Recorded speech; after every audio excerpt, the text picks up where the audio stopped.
देश में आर्थिक मोर्चे पर हुई तरक्की और विकास के बावजूद आज भी लाखों लोग पीने के शुद्ध पानी जैसी मूलभूत सुविधाओं से वंचित हैं। भूजल के गिरते स्तर और पानी की किल्लत को देखते हुए भारतीय कृषि अनुसंधान संस्थान ने राजधानी दिल्ली में नालों में बहने वाले गंदे पानी का संग्रहण कर वाटर ट्रीटमेंट की अनूठी शुरुआत की है।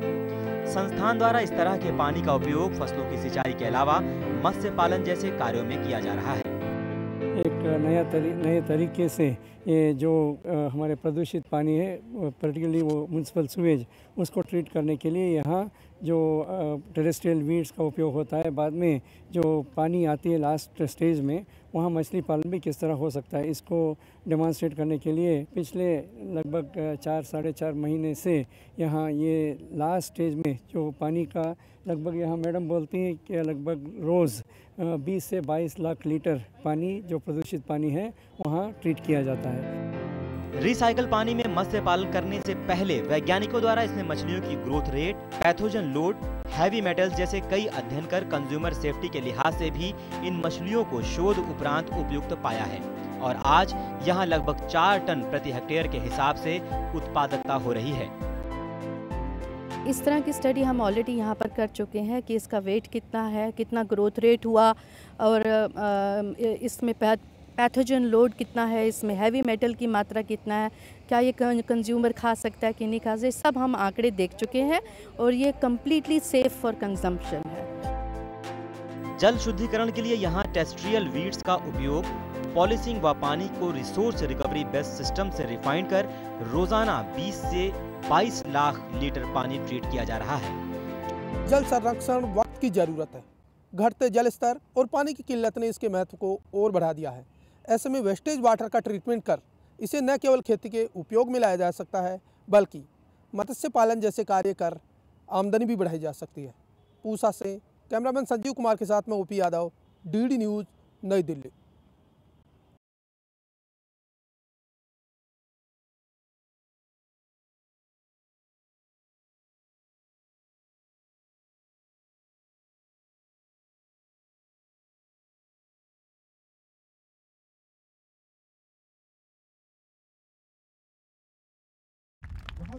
ये नज़ारा है central civil service cultural and sports board द्वारा आयोजित समर कैंप के समापन समारोह का।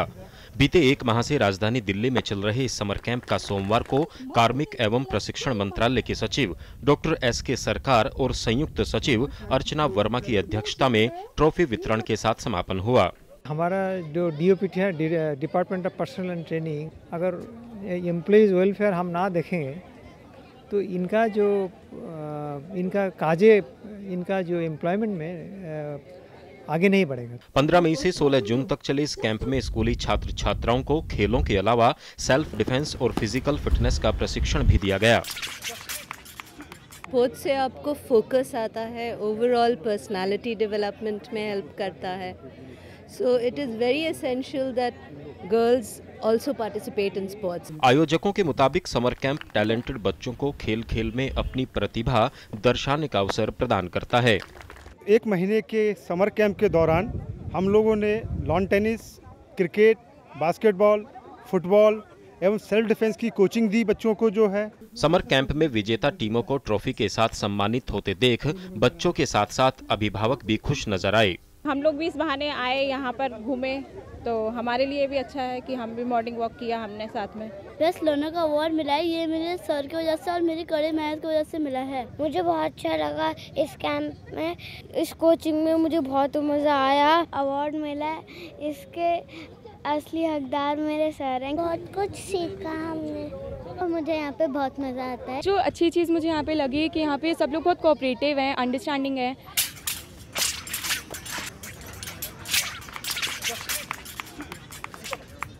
समर कैंप में दिखा स्कूली बच्चों के हुनर का जलवा।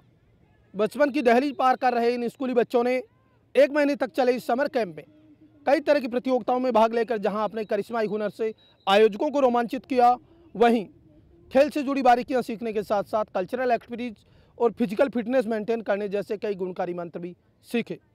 कैमरामैन पूरन जोशी के साथ OP Yadav, DD news, Delhi.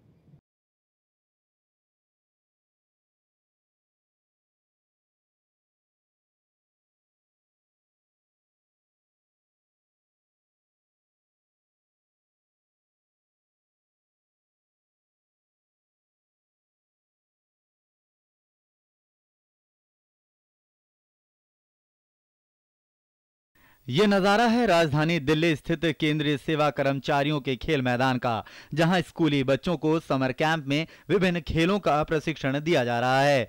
Central civil service cultural and sports board द्वारा आयोजित ये कैंप 15 मई से जारी है और जो 13 जून तक चलेगा, जिसमें बच्चों को खेल के अलावा कला, पेंटिंग, आत्म सुरक्षा और फिजिकल फिटनेस का मंत्र भी पढ़ाया जाएगा। ये सोसाइटी सेंट्रल गवर्नमेंट एम्प्लॉइज़ और उनके बच्चों को स्पोर्ट्स फैसिलिटीज़ एवं कल्चर फैसिलिटीज़ को मुहैया कराती है। जो सोसाइटी का एम है वो है बच्चों के अंदर एंड सेंट्रल गवर्नमेंट एम्प्लॉइज़ के अंदर खेल के प्रति जागरूकता पैदा करना और उनको फिटनेस की तरफ आकर्षित करना। बच्चों के अंदर प्रतिभा की असीम संभावनाएं छिपी होती हैं, लेकिन उन्हें कोई बेहतर प्लेटफॉर्म नहीं मिल पाता।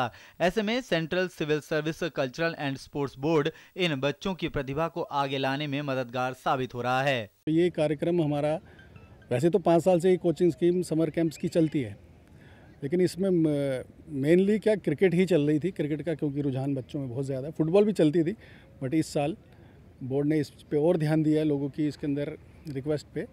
इसमें इस साल हमने बास्केटबॉल और लॉन टेनिस को भी ऐड किया, जिसके अंदर बहुत अच्छा बच्चों का रुझान आ रहा है। इस समर कैंप में छात्रों को फुटबॉल, वॉलीबॉल, टेबल टेनिस जैसे खेलों की बारीकियों को एक्सपर्ट्स की देखरेख में न केवल सिखाने का अवसर मिल रहा है, बल्कि प्रशिक्षण से राष्ट्रीय और अंतर्राष्ट्रीय प्रतियोगिताओं के लिए प्लेटफॉर्म भी मिल रहा है। यहाँ मेन उद्देश्य है कि बच्चे बाहर निकलें और खेलें, स्वस्थ रहें। पहली प्राथमिकता हमारी स्वस्थ रखना है बच्चों को। फिजिकल फिटनेस के थ्रू हम लोग कोशिश कर रहे हैं कि बच्चे सारे के सारे स्वस्थ रहें। समर कैंप में भाग लेने आ रहे बच्चे भी यहाँ की खेल गतिविधियों को देखकर काफी खुश हैं। मैं अंतर्राष्ट्रीय लेवल पर भारत को रिप्रेजेंट करना चाहती हूँ और यहाँ पे मुझे अपने फ्रेंड्स के साथ सीखने को मिल रहा है और मेरे को बहुत अच्छा लग रहा है। मुझे अभी तो फुटबॉल का वर्ल्ड कप आने वाला है रियो में, इसलिए मैं अभी इस कैंप में अच्छे से खेलने का प्रयत्न करूँगा और भविष्य में मैं फुटबॉल वर्ल्ड कप खेलने का सोचूंगा।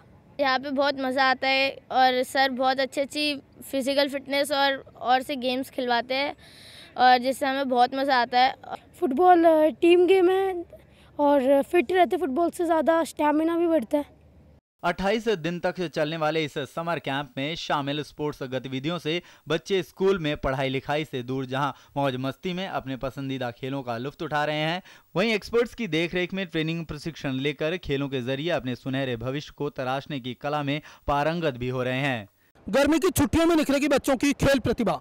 स्कूली बच्चों को विशेष समर ट्रेनिंग देने के मकसद से केंद्रीय सेवा अधिकारी खेल बोर्ड और सांस्कृतिक बोर्ड ने एक नई पहल की है, जिसके जरिए बच्चों को खेल खेल में जहां अपने हुनर को आगे बढ़ाने का अवसर मिल रहा है, वहीं आत्म सुरक्षा सीखने के साथ साथ फिजिकल फिटनेस मेंटेन करने के मंत्र जानने का मौका भी मिल रहा है। OP Yadav, DD news, Delhi.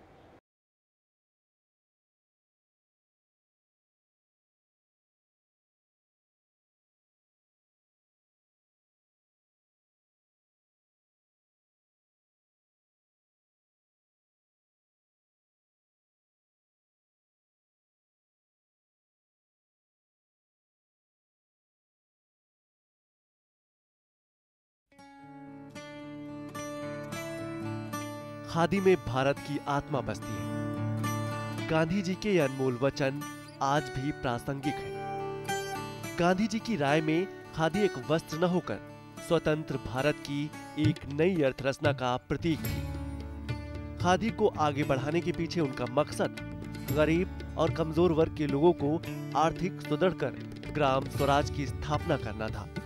Khadi आज देश के लाखों लोगों की आजीविका बनकर रोजगार का माध्यम बनी हुई है। खादी उत्पादों के प्रति लोगों की आस्था और विश्वास को देखते हुए हाल ही में भारत सरकार ने खादी का प्रतीक लोगो जारी किया है, जो इसके उत्पादों की गुणवत्ता को एक नई पहचान देगा। There is a mark, there is a logo, there is a trademark, and nobody can question. That is the certification. Their production will be recognized, and there is a respect, and those who are really producing the khadi will get the benefit out of it.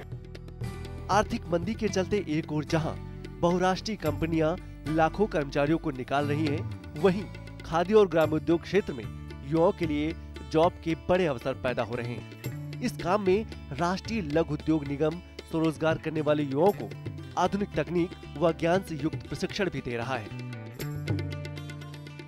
विभिन्न स्थानों पर ऐसे centres लगाए गए हैं जहां पे युवाओं को और अन्य बेरोजगार लोगों को लाकर उन्हें व्यावहारिक प्रशिक्षण दिया जा सके, उन छोटे छोटे प्रोजेक्ट्स को लगाने के लिए। खादी के बढ़ते प्रयोग और लोगों में चलन से एक ओर गांधीवादी काफी खुश हैं, वहीं बापू की इस धरोहर के संरक्षण को लेकर उनमें चिंता का भाव भी है। इसका धंधा है जो विलुप्त होता जा रहा है, इसके प्रति हमें थोड़ा सरकार अगर कुछ करे तो खादी का बढ़ना अगर बढ़ेगा, मार्केट में आएगी। 99% तक खादी पहनते थे लोग, अब जाके थोड़ा इसका कम हो गया, तो सरकार को इसके प्रति ध्यान देना चाहिए। ग्रामीण भारत के पुनर्जागरण के लिए गांधी जी द्वारा शुरू किए गए रचनात्मक कार्यक्रम आज भी प्रासंगिक है। वर्तमान में चरखे का चलन भले ही बंद हो गया हो, लेकिन सत्य, अहिंसा और सादगी का संदेश देने वाली खादी आज भी जीवित है। राष्ट्रीय चरखा संघ के माध्यम से गांधी जी ने फिरंगी ताकतों से देश को आज़ादी दिलाने के लिए जो टीम गठित की थी, उसी टीम ने खादी के प्रचार प्रसार में महत्वपूर्ण भूमिका अदा की। यही वजह है कि आज खादी न केवल एक इको फ्रेंडली प्रोडक्ट बनकर उभरी है, बल्कि अंतर्राष्ट्रीय बाजार में अपनी एक अलग पहचान भी बनाए हुए है। OP Yadav, DD news, Delhi.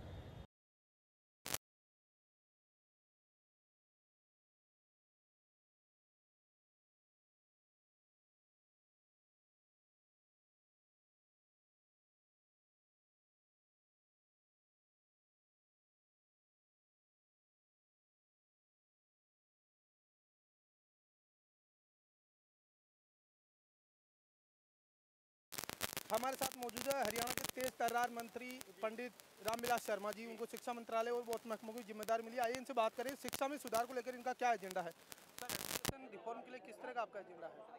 देखिए, हरियाणा में पिछले 10 साल में कांग्रेस सरकार ने जो गरीब आदमी और जो राजकीय विद्यालय में पढ़ने वाले बच्चों का जो शिक्षा का स्तर है, शिक्षा का व्यापारीकरण पिछली सरकार ने बहुत बड़ा अपराध कर दिया है। गरीब आदमी के लिए शिक्षा महंगी कर दी। हमारा सरकार का ये प्राथमिकता है कि गरीब आदमी के बच्चे को एक अच्छी शिक्षा, उसको अच्छा नागरिक, उसको अच्छा संस्कार देने की हमारी योजना है। सर, 5वीं और 8वीं बोर्ड का जो मसला बड़ी आशंकाएं लग रही, किस तरह का आपका वक्तव्य? देखिए, ये कई प्रांतों ने किया है, परीक्षा केंद्र तोड़ दिए हैं, उन्होंने बोर्ड समाप्त कर दिया है और 8वीं तक 10वीं तक कभी न कभी परीक्षा का जो एक प्रक्रिया है उसका कोई बहुत ज़्यादा नुकसान नहीं था। हम इस पर विचार कर रहे हैं। स्वच्छ भारत मिशन यानी स्वच्छता के जरिए एक नया भारत बनाने की अनूठी पहल, मीडिया भी इसमें भागीदारी निभा रहा है। इस बारे में बात करने के लिए हमारे साथ मौजूद है सूचना प्रसारण राज्य मंत्री राज्यवर्धन सिंह राठौर। सर, क्या मायने हैं इस स्वच्छता अभियान? देखिए, इसकी इम्पोर्टेंस इतनी बड़ी है कि आप इस बात से समझिए कि हिंदुस्तान में जिसको भारत में सोचा जाता था जो काम नहीं हो सकता, वो काम हमारे प्रधानमंत्री करके दिखा रहे हैं। कम से कम शुरुआत ऐसी कर रहे हैं कि लग रहा है सबको ये संभव है। कई उदाहरण हैं इसके कि क्या संभव नहीं हम समझते थे और वो अब संभव कर रहे हैं। भारत की आज जो पूरे इंटरनेशनल जो देश है उसके अंदर जो स्टेटस है, ये किसी से पूछिए कि पिछले 10 महीने पहले क्या कोई सोच सकता था कि भारत के प्रधानमंत्री का जब जाएँ तो पूरी दुनिया उनकी जय जयकार करे, लेकिन आज हो रही है। उसी तरह हम कभी ये सोचते नहीं थे कि भारत हम साफ कर सकते हैं, यही समझते थे कि ये असंभव है। आज वो ऐसा लग रहा है सबको कि हाँ संभव है। और उसके अंदर सबसे बड़ी बात यह है कि उन्होंने हर हिंदुस्तानी को जगाया है कि आप शामिल होंगे तभी भारत सक्सेसफुल होगा। सर, महात्मा गांधी जी ने जो आज़ादी का सपना देखा था, उसमें राजनीतिक आज़ादी के साथ साथ स्वस्थ और विकसित राष्ट्र का सपना था। मोदी जी इसको अब पूरा करने जा रहे हैं, क्या? स्वच्छता एक तरह से इस तरह से मानिए कि जब हम अपना घर साफ रखते हैं, अपना शहर साफ रखते हैं, तो उससे हमारा मन भी साफ रहेगा और उससे हमारी राजनीति भी साफ रहेगी, हमारा प्रशासन साफ रहेगा, हमारा व्यवसाय साफ रहेगा, हमारा काम करने का तरीका साफ रहेगा। जब पूरा हिंदुस्तान एक तरह से साफ हो जाएगा, यही स्वच्छता का सही मतलब है कि सिर्फ गंदगी जो हमें दिखाई देती है वही नहीं, जो गंदगी हमारे पूरे सिस्टम के अंदर है वो भी साफ है। सर, जो दुनिया के राष्ट्र हैं जिनको स्वच्छ देशों की गिनती में गिना जाता है, वहाँ के नागरिकों की नैतिक जिम्मेदारी और बहुत सारे कर्तव्य ऐसे हैं जिसकी वजह से वो स्वच्छ मानते हैं। अपने देश में इसकी व्यवस्था किस मायने में देखी जाती है? एक व्यवहार की बात है। जब स्वच्छता हम अपने व्यवहार में डाल लेते हैं, उसको ढाल लेते हैं, तो एटीट्यूड चेंज हो जाता है, रवैया चेंज हो जाता है। और जब रवैया चेंज होता है, जैसे मैंने थोड़ी देर पहले कहा, तो फिर वो स्वच्छता हर जगह हम लेकर आते हैं। और जब हर जगह स्वच्छता आएगी भारत के अंदर, तो भारत अपने आप प्रगति करेगा। सर, एक ग्रामीण क्षेत्र का जयपुर ग्रामीण का प्रतिनिधित्व करते हैं। देश में आज भी बहुत सारी आबादी ऐसी है जो आर्थिक तंगी के चलते खुले में शौच जाने को मजबूर रहती है। आपने एक लक्ष्य दिया है, सांसद आपके द्वारा ग्राम कार्यक्रम आप कर रहे हैं, बहुत सारे ऐसे आपके प्रोजेक्ट चल रहे हैं जिनसे गाँव में बुनियादी सुविधाएं और स्वच्छता का जो मिशन है पूरा किया जा क्या? देखिए, लक्ष्य तो प्रधानमंत्री ने दिया है और दूसरा लक्ष्य जो सांसद आपके द्वारा एक तरह से वसुंधरा राजे जी हो गया, जिन्होंने सरकार आपके द्वारा कार्यक्रम शुरू, हम उनके लिए गए विजन और उनके लक्ष्य, उनके उद्देश्य को पूरे करने की कोशिश कर रहे हैं अपनी मेहनत से। तो ये थे सूचना प्रसारण राज्य मंत्री राज्यवर्धन सिंह राठौड़ जी, जिनका मानना है कि स्वच्छता अभियान न केवल एक सफाई अभियान है, भाई एक नए भारत का उदय करने का एक नया मिशन है। कैमरामैन जेपी सिंह के साथ OP Yadav, DD news, Delhi.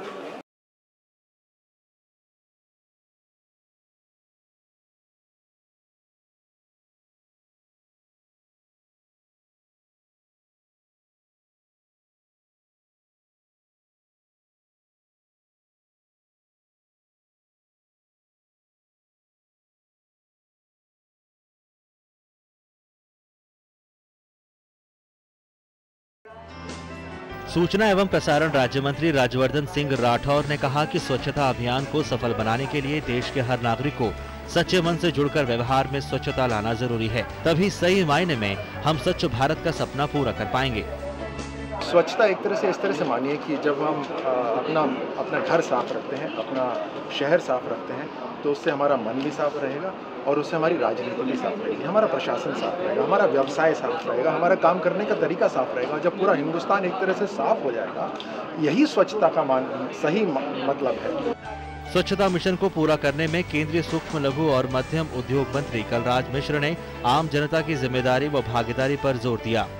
आगे चलकर जो 2019 में कहा है कि उस समय स्वच्छ भारत सब दूर दिखाई पड़ेगा, मैं निश्चित रूप से कह सकता हूं कि देश की जनता ने जब स्वयं एहसास कर लिया है तो उसको पूरा होने में देरी नहीं होगी। इस अवसर पर केंद्रीय पेयजल और स्वच्छता राज्य मंत्री रामकृपाल यादव ने कहा कि देश के हर नागरिक को पीने का शुद्ध पानी मुहैया कराना सरकार की प्राथमिकता है।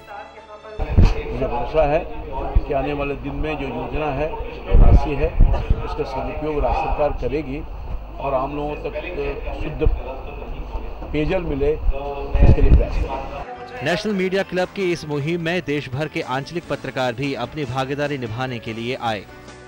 नेशनल मीडिया क्लब की जो स्थापना हुई, उसके पीछे सिर्फ उद्देश्य था कि जो हमारे आंचलिक पत्रकार साथी थे, उनके अधिकारों को, उनके सम्मान को दिलाना। उसी क्रम में आज नेशनल मीडिया क्लब ने एक कार्यक्रम का आयोजन किया।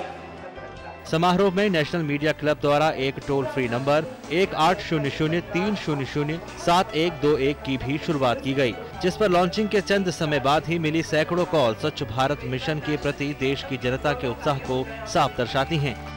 ओपी यादव की रिपोर्ट, DD न्यूज़, दिल्ली।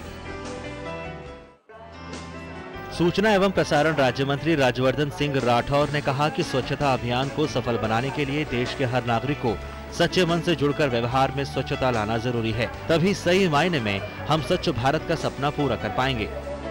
स्वच्छता एक तरह से इस तरह से मानिए कि जब हम अपना घर साफ रखते हैं, अपना शहर साफ रखते हैं, तो उससे हमारा मन भी साफ रहेगा और उससे हमारी राजनीति भी साफ रहेगी, हमारा प्रशासन साफ रहेगा, हमारा व्यवसाय साफ रहेगा, हमारा काम करने का तरीका साफ रहेगा। जब पूरा हिंदुस्तान एक तरह से साफ हो जाएगा, यही स्वच्छता का सही मतलब है। स्वच्छता मिशन को पूरा करने में केंद्रीय सूक्ष्म लघु और मध्यम उद्योग मंत्री कलराज मिश्र ने आम जनता की जिम्मेदारी व भागीदारी पर जोर दिया। मुझे लगता है कि देश के अंदर जिस ढंग से जागृति हो रही है, उस जागृति को देखने के पश्चात काफ़ी मात्रा में हम इस चीज़ को जल्दी ही पूरा कर लेंगे और आगे चलकर जो 2019 में कहा है कि उस समय स्वच्छ भारत सब दूर दिखाई पड़ेगा, मैं निश्चित रूप से कह सकता हूं कि देश की जनता ने जब स्वयं एहसास कर लिया है तो उसको पूरा होने में देरी नहीं होगी। इस अवसर पर केंद्रीय पेयजल और स्वच्छता राज्य मंत्री रामकृपाल यादव ने कहा कि देश के हर नागरिक को पीने का शुद्ध पानी मुहैया कराना सरकार की प्राथमिकता है। 67 वर्ष की आज़ादी के बाद अगर जल शुद्ध नहीं मिल रहा है और जल की वजह से लोग अनेक बीमारियां को आमंत्रित कर रहे हैं, तो निश्चित तौर पर एक बड़ी चुनौती है और इस चुनौती का मुकाबला हमारी सरकार करेगी लोगों के सहयोग के साथ। मुझे भरोसा है कि आने वाले दिन में जो योजना है, जो राशि है, उसका सदुपयोग राज्य सरकार करेगी और आम लोगों तक शुद्ध पेयजल मिले, इसके लिए प्रयास करेंगे। नेशनल मीडिया क्लब की इस मुहिम में देश भर के आंचलिक पत्रकार भी अपनी भागीदारी निभाने के लिए आए। नेशनल मीडिया क्लब की जो स्थापना हुई, उसके पीछे सिर्फ उद्देश्य था कि जो हमारे आंचलिक पत्रकार साथी थे, उनके अधिकारों को, उनके सम्मान को दिलाना। उसी क्रम में आज नेशनल मीडिया क्लब ने एक कार्यक्रम का आयोजन किया। समारोह में नेशनल मीडिया क्लब द्वारा एक टोल फ्री नंबर 1800-300-7121 की भी शुरुआत की गई, जिस पर लॉन्चिंग के चंद समय बाद ही मिली सैकड़ों कॉल स्वच्छ भारत मिशन के प्रति देश की जनता के उत्साह को साफ दर्शाती हैं। ओपी यादव की रिपोर्ट, डीडी न्यूज, दिल्ली।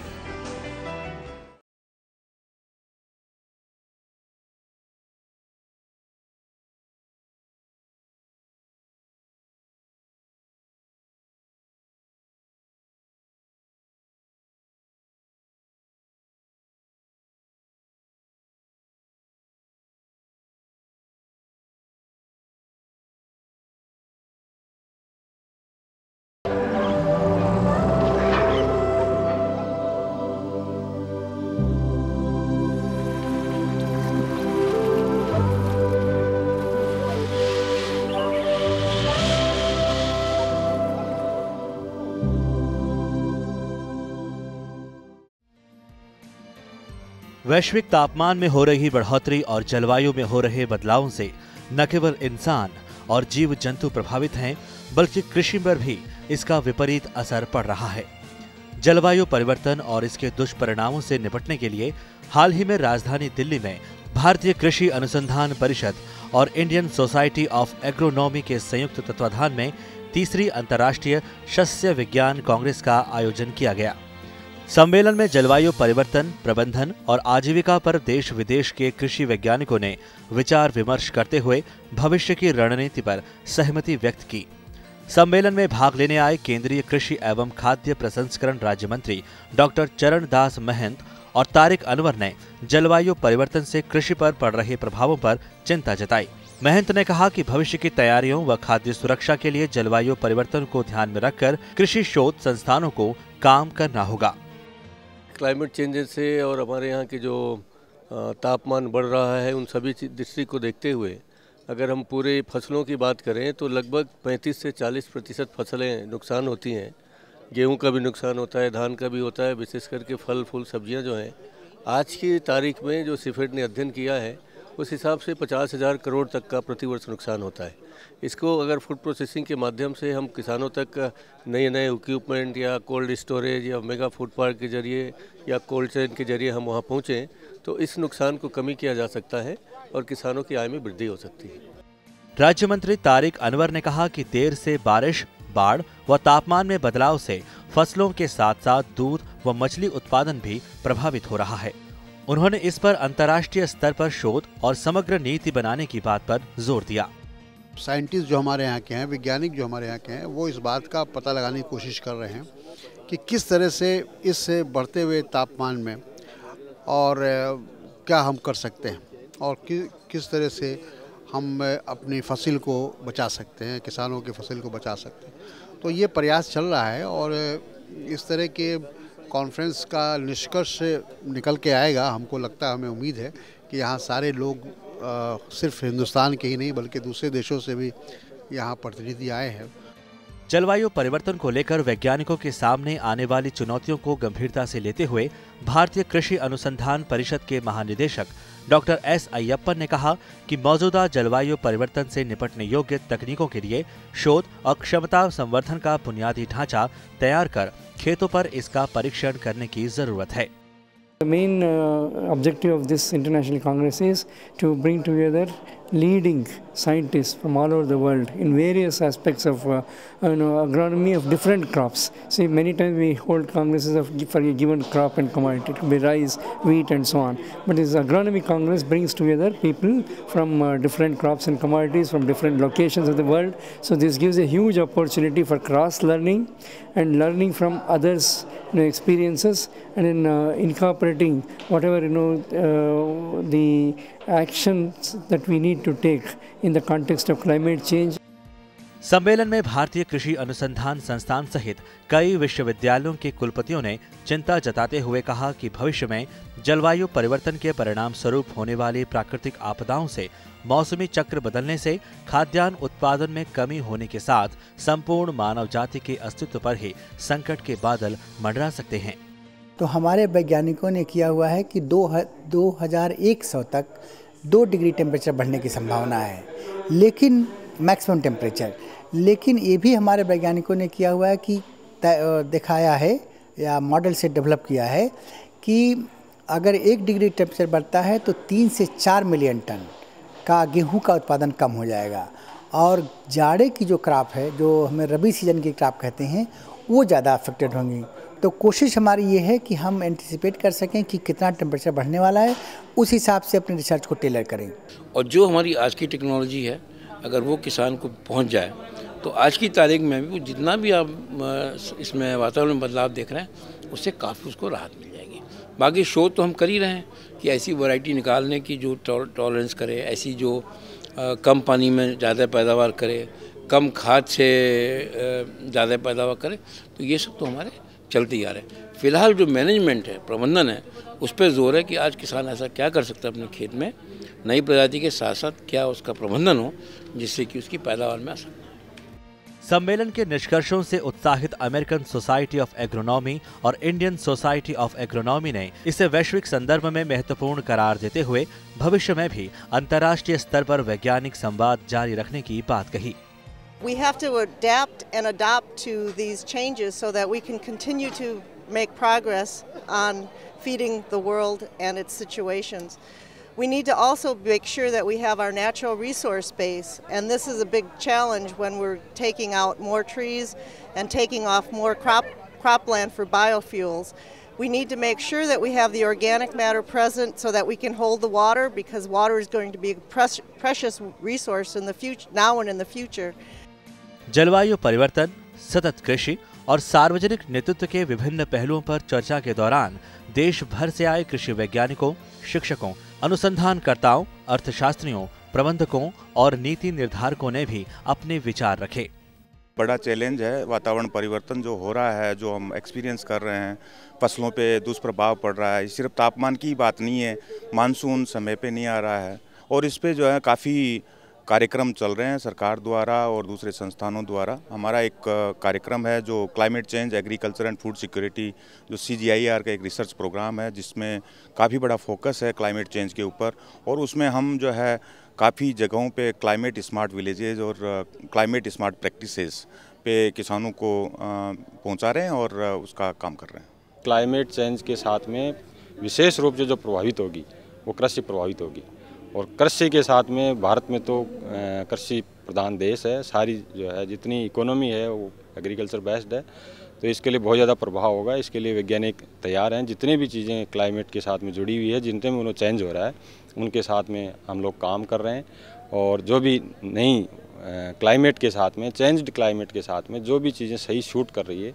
उनके ऊपर अनुसंधान करके और उनके हिसाब से क्रॉपिंग पैटर्न है, लाइवलीहुड है या एनिमल्स है या उनका मैनेजमेंट है, एग्रीकल्चर मैनेजमेंट है, सारी चीज़ पे काम हो रहा है। क्लाइमेट चेंज का जो सबसे अच्छा सॉल्यूशन आजकल हो सकता है वो वैरायटी से रिलेटेड हो सकता है। विद इन एक क्रॉप भी अलग अलग वैरायटीज़ ऐसी होती है जो कि अलग अलग क्लाइमेट को रिस्पॉन्ड करती है। कई वैरायटीज़ ऐसी होती है जो कि लो टेम्परेचर के ऊपर अच्छा प्रोडक्शन देती है। इसके कॉन्ट्रास्ट के अंदर जो आजकल टेम्परेचर राइज हो रहा है, तो कई ऐसे नए नए जर्मप्लाज्म नई नई वैरायटीज़ आई है विद इन द क्रॉप जो कि हायर टेम्परेचर के ऊपर हायर लाइट इंटेंसिटी के ऊपर भी काफ़ी अच्छा रिस्पॉन्स दे सकती है और जो अपना जो एग्रीकल्चर प्रोडक्शन है उसको न केवल सस्टेन कर सकती है बल्कि उसको इंक्रीज करने के अंदर भी काफ़ी हेल्पफुल हो सकती है। तो वैराइटल इम्प्रूवमेंट इसका सबसे अच्छा सॉल्यूशन हो सकता है। वैज्ञानिक शोध परियोजनाओं से पता चल रहा है कि भारतीय कृषि के सामने घटती जोत के आकार, मिट्टी की घटती उपजाऊ शक्ति, कम उत्पादकता, किसानों तक आधुनिक तकनीक का नहीं पहुंच पाना, वर्षा पर निर्भरता की मजबूरी जैसी तमाम मजबूरियों के बावजूद सबसे बड़ी चुनौती जलवायु परिवर्तन साबित हो रही है। इसलिए नीति निर्धारक और अनुसंधान जगत को जलवायु परिवर्तन व अन्य चुनौतियों को ध्यान में रखकर विकास और उसका प्रसार करने की जरूरत है। विश्व बैंक द्वारा जारी रिपोर्ट टर्न डाउन हीट में साफ तौर पर कहा गया है कि पृथ्वी का वर्तमान टेम्परेचर औसत से 0.8 डिग्री सेल्सियस ज़्यादा है और 2060 तक इसके 2 से 4 डिग्री सेल्सियस बढ़ने की आशंका है, जो न केवल फसलों के उत्पादन को प्रभावित करेगा बल्कि मौसम की भविष्यवाणी को भी प्रभावित करेगा। 5 दिन तक चले इस अंतर्राष्ट्रीय सम्मेलन में विभिन्न राष्ट्रीय संगठनों के अलावा विश्व के 24 देशों से आए 1000 से भी अधिक विशेषज्ञों ने अपने विचार रखे और भविष्य के जलवायु परिदृश्य, भारतीय कृषि और खाद्य सुरक्षा जैसी महत्वपूर्ण चुनौतियों से निपटने की दीर्घकालिक शोध रणनीति पर काम करने की सहमति बनी।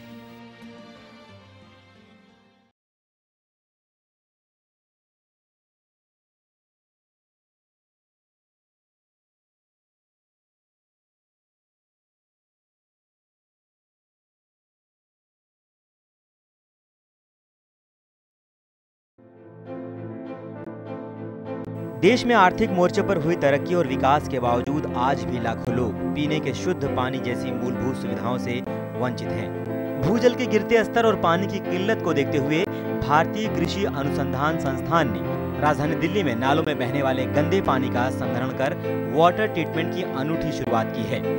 संस्थान द्वारा इस तरह के पानी का उपयोग फसलों की सिंचाई के अलावा मत्स्य पालन जैसे कार्यों में किया जा रहा है। एक नए तरीके से ये जो हमारे प्रदूषित पानी है, पर्टिकुलरली वो म्यूनसिपल सीवेज, उसको ट्रीट करने के लिए यहाँ जो टेरेस्ट्रियल वीड्स का उपयोग होता है, बाद में जो पानी आती है लास्ट स्टेज में, वहाँ मछली पालन भी किस तरह हो सकता है, इसको डेमॉन्स्ट्रेट करने के लिए पिछले लगभग 4-4.5 महीने से यहाँ ये लास्ट स्टेज में जो पानी का लगभग, यहाँ मैडम बोलती हैं कि लगभग रोज़ 20 से 22 लाख लीटर पानी जो प्रदूषित पानी है वहाँ ट्रीट किया जाता है। रिसाइकल पानी में मत्स्य पालन करने से पहले वैज्ञानिकों द्वारा इसमें मछलियों की growth rate, pathogen load, heavy metals जैसे कई अध्ययन कर कंज्यूमर सेफ्टी के लिहाज से भी इन मछलियों को शोध उपरांत उपयुक्त पाया है और आज यहाँ लगभग 4 टन प्रति हेक्टेयर के हिसाब से उत्पादकता हो रही है। इस तरह की स्टडी हम ऑलरेडी यहाँ पर कर चुके हैं कि इसका वेट कितना है, कितना ग्रोथ रेट हुआ और इसमें पैथोजन लोड कितना है, इसमें हैवी मेटल की मात्रा कितना है, क्या ये कंज्यूमर खा सकता है कि नहीं खा सकता, सब हम आंकड़े देख चुके हैं और ये कम्प्लीटली सेफ फॉर कंजम्पशन है। जल शुद्धिकरण के लिए यहाँ टेरेस्ट्रियल वीड्स का उपयोग, पॉलिशिंग व पानी को रिसोर्स रिकवरी बेस्ड सिस्टम से रिफाइन कर रोजाना 20 से 22 लाख लीटर पानी ट्रीट किया जा रहा है। जल संरक्षण वक्त की जरूरत है। घटते जल स्तर और पानी की किल्लत ने इसके महत्व को और बढ़ा दिया है।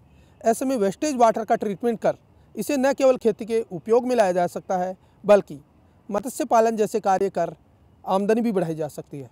पूसा से कैमरामैन संजीव कुमार के साथ में ओपी यादव, डीडी न्यूज़, नई दिल्ली।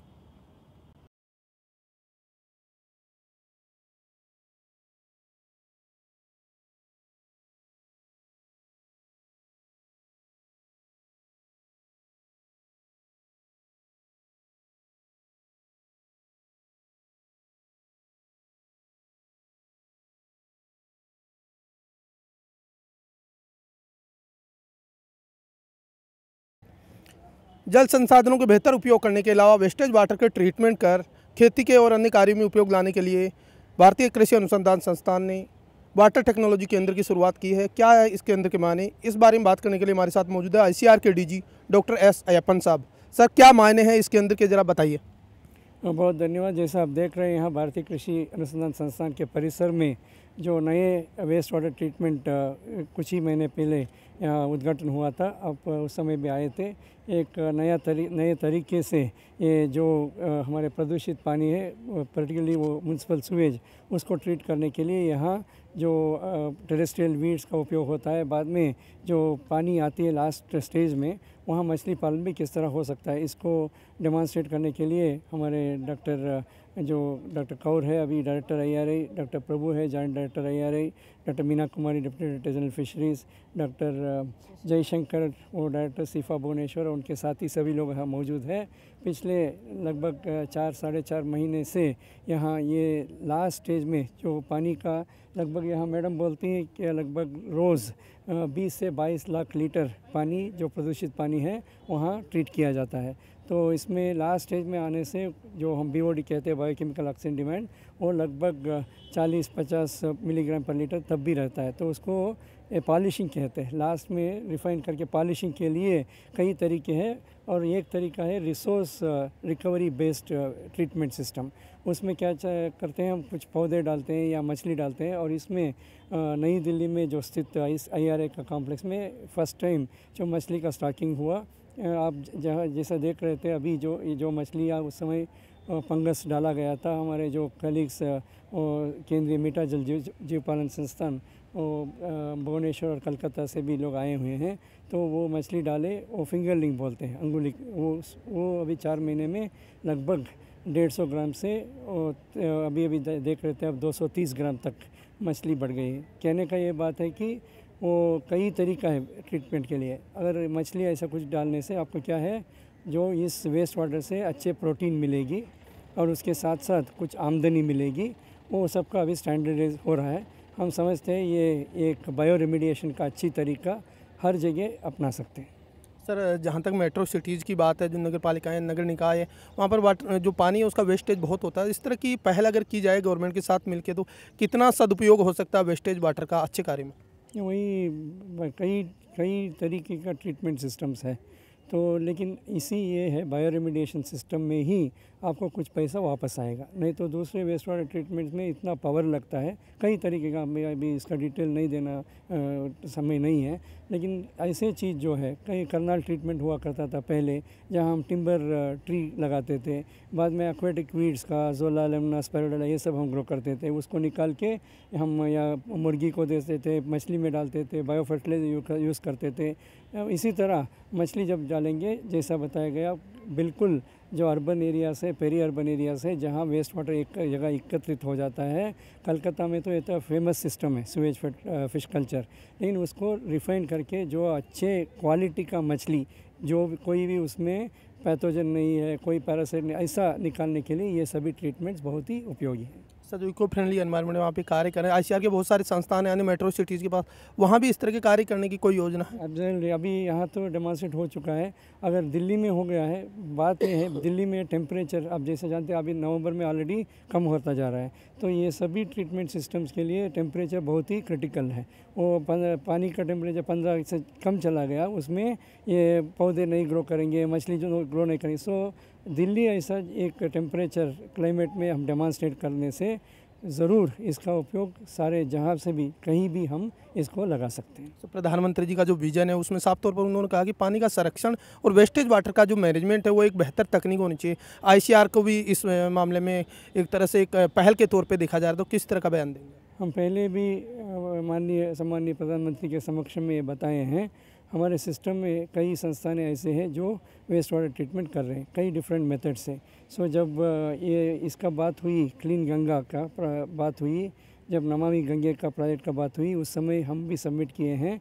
ऑलरेडी उसमें 1-2 प्रोजेक्ट ऐसे संस्थानों को मिल भी गया है।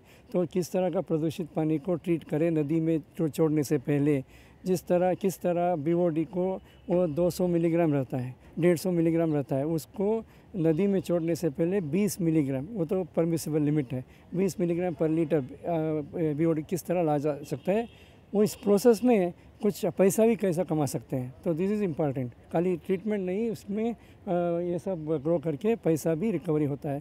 तो हमारे अर्लियर कुछ मॉडल्स हम विकसित किए थे, उसमें कहने का बात ये है जितना हम एक्सपेंडिचर करते हैं उसमें बिल्कुल 30% वापस आ जाता। तो बात यह है कि 1/3 कास्ट रिकवरी से किस तरह 50% कास्ट रिकवरी में जा सकते हैं, कई ट्रीटमेंट्स, कई मेथड्स यूज़ करके। तो हम समझते हैं, जैसा आप बता रहे थे, ये स्वच्छता अभियान में बिल्कुल भारतीय कृषि संस्थान परिषद का हमारे सभी संस्थानों के माध्यम से ये एफर्ट्स आगे जारी रहेगी। Thank you. तो ये थे ICAR के महानिदेशक डॉक्टर S अयप्पन, जिनका मानना है कि वेस्टेज वाटर का ट्रीटमेंट कर न केवल खेती के उपयोग में लाया जा सकता है, बल्कि मत्स्य पालन कर किसान अपनी आमदनी भी बढ़ा सकते हैं। कैमरामैन संजीव कुमार के साथ मैं OP यादव, पूसा से, DD न्यूज़, नई दिल्ली।